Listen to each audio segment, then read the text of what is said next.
Well, hey everybody, welcome back. Bruce here. Today we're going to explore a neat little riff slash chord progression in E. It's kind of blues, kind of power blues, kind of blues boogie. I don't know exactly how you define it.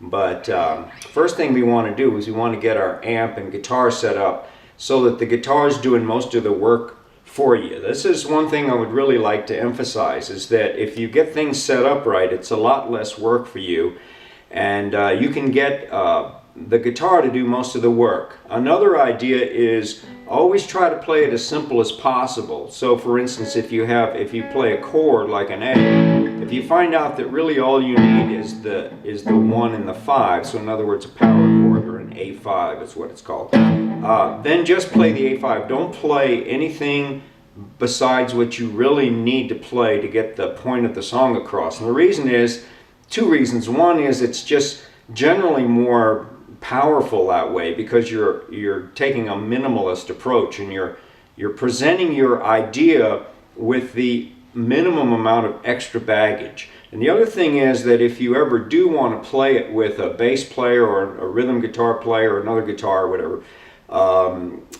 keyboards or whatever, that leaves breathing room for those other instruments to come into that sound spectrum, so that everybody is not competing for those same frequencies in your sound spectrum. So it gives you a much better sound that way. So whatever part you're playing, always try to play it with as much efficiency as possible, meaning the minimum number of notes in both simultaneous, the minimum number of notes in a chord, but also the minimum number of notes in a given period of time.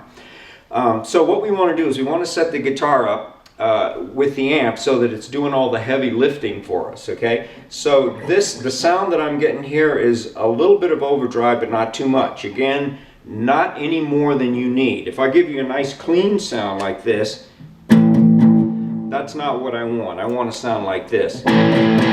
Okay, so if I play, just to give you a feel for how I've got the amp set up, that's the kind of sound you get. When you get up into a single note in the high notes, you get a real stinging kind of sound. But down here, we're mostly going to be playing power chords. And so single note, and the power chords are like an A5 would be that kind of sound. Okay, so just want to let you know kind of how I've got the guitar set up and what it sounds like. Okay, so now let me just jump right into this riff with the chords that are some power chords associated with it, and give you an idea of what you can do with this kind of setup.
Alrighty then, let's look at the way that riff is put together. Like I said, it's in E.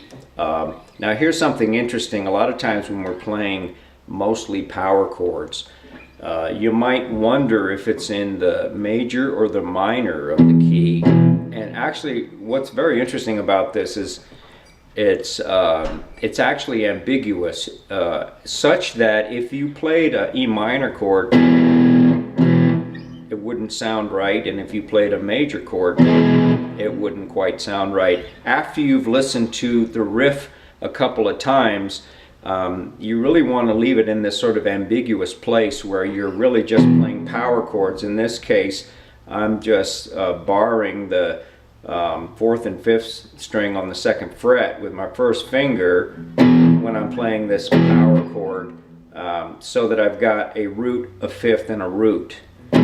So I don't have either a major or a minor 3rd in there. But anyway, we're getting ahead of ourselves a little bit. Let's actually look at the single note part of the riff itself. It's in E, and we're going to start off with a 6th string like that, and then we're going to jump up an octave to the 4th string like, and I'm muting a little bit with the palm of my hand here to give it that.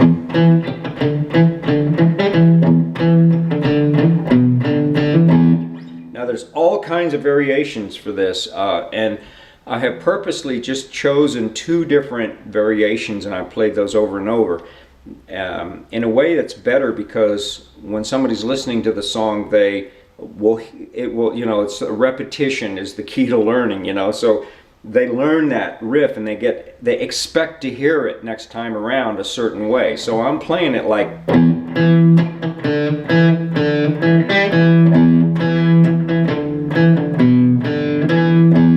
first time,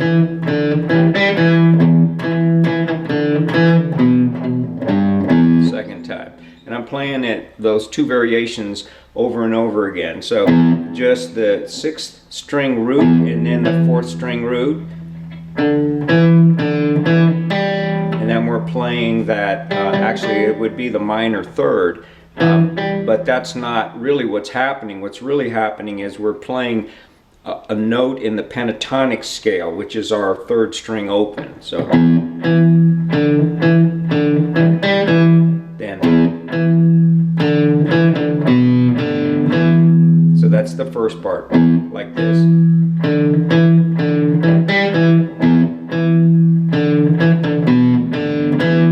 And then the second time I play it,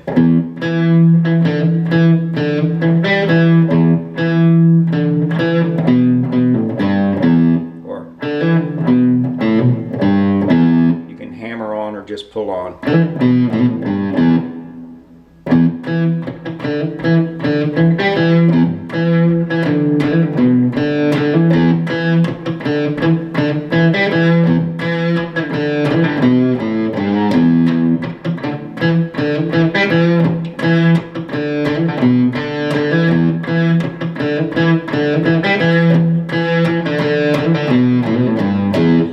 You'll notice how important the muting is to that, and that's something that you might not be used to, but it's really worth practicing that to try to come up with it. It's extremely useful.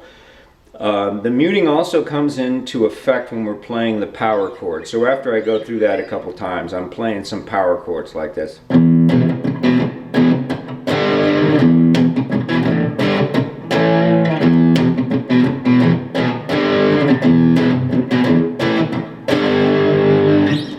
So just as I spoke of at the beginning there, just the root, 5th root, and then we've got a power chord for a G, which is the G in the 5th, and then an A in the 5th. So I tend to play it like E, G, then E, G, A, E, G, E, A, G, just to give it some variation.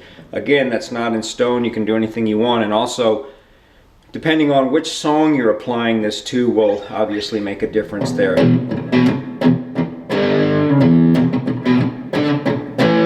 Try to get that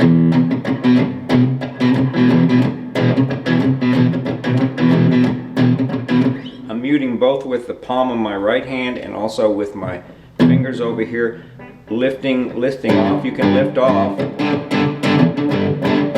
and you can also, if you've got an open string like this, obviously it's going to continue to ring, so I come up and I touch it with my finger.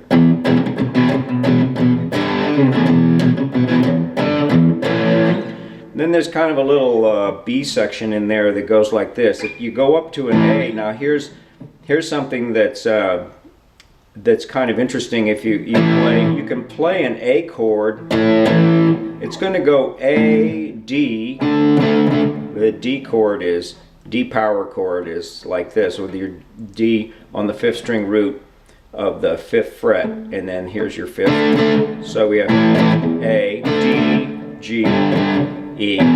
So it's going to go. But here's something makes it sound a lot better. If you play 3-string power chord, it's still your root. This is in your A, your root, your 5th, and your root. Play it like that. Then you can come up here and hit this open 3rd string and give you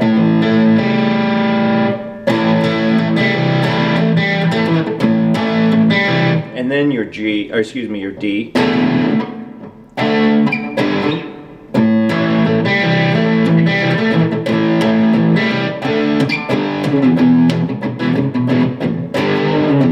One more time.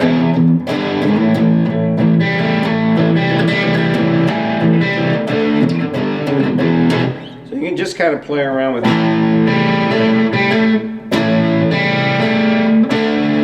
D, G, E. And that's pretty much it. So you're using that muting both as a single string, a single note lick part of it.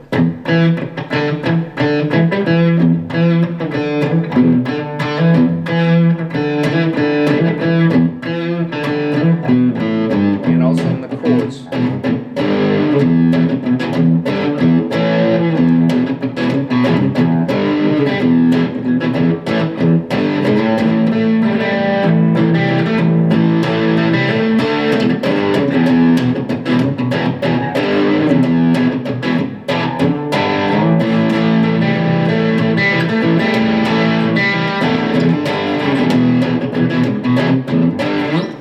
So all kinds of variations to that, and that pretty much covers it, I think. It's just a simple lick and some power chords, but you can change those around based on the progression of the song. So anyway, try this, and I hope you can get it down pat, and I hope that it's useful for you. And I'll see you in the next video. You take care now.